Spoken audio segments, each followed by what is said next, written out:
When it comes to moving the family, the MPV is often overlooked in favour of the SUV. But it might surprise you to know that these three European models provide an excellent alternative to their higher riding rivals, especially where fuel economy and practicality are concerned. On test are the BMW 2 Series Active Tourer, the Citroën C4 Picasso and the Mercedes-Benz B-Class. Owing to clever packaging, each of the vehicles on test are easy to park, light on fuel and offer large car spaciousness and luggage capacity in a smaller footprint. They're also vehicles that, in spite of offering a slightly elevated driving position, are easier to get in and out of than a traditional SUV. The lower boot floor also makes the handling of luggage a lot easier, and with an average of 500 litres of cargo space each, the three MPVs here offer much the same level of carrying capacity as many large SUVs. And it's not just practicality that makes the MPV a worthwhile alternative. They're reasonably priced and offer generous levels of equipment and amenity.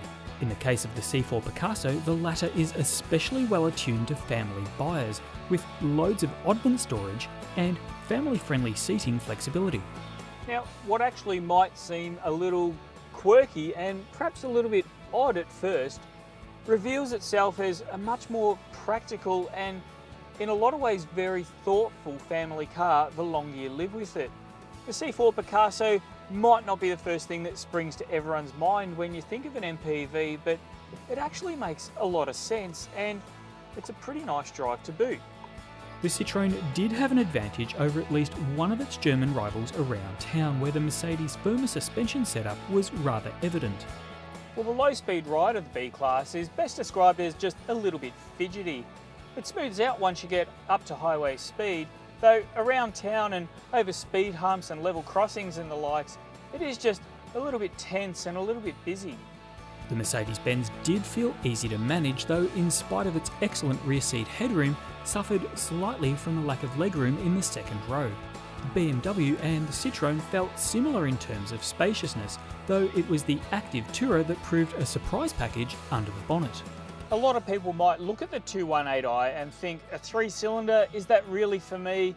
I'm just a little bit unsure. But when you hop in and start driving it, it's actually quite a torquey and really tractable little engine that's just as happy cruising around town as it is going for longer runs on the freeway.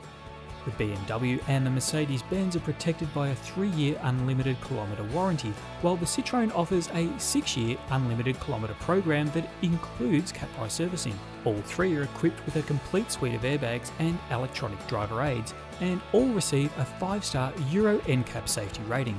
In the end, however, we felt it was the C4 Picasso that offered the most family-focused levels of practicality, was the easiest to drive, and the best value for money. Its blend of style, comfort and ease of use trumped the others on test, and we think gives it an advantage many SUV owners would do well to look at.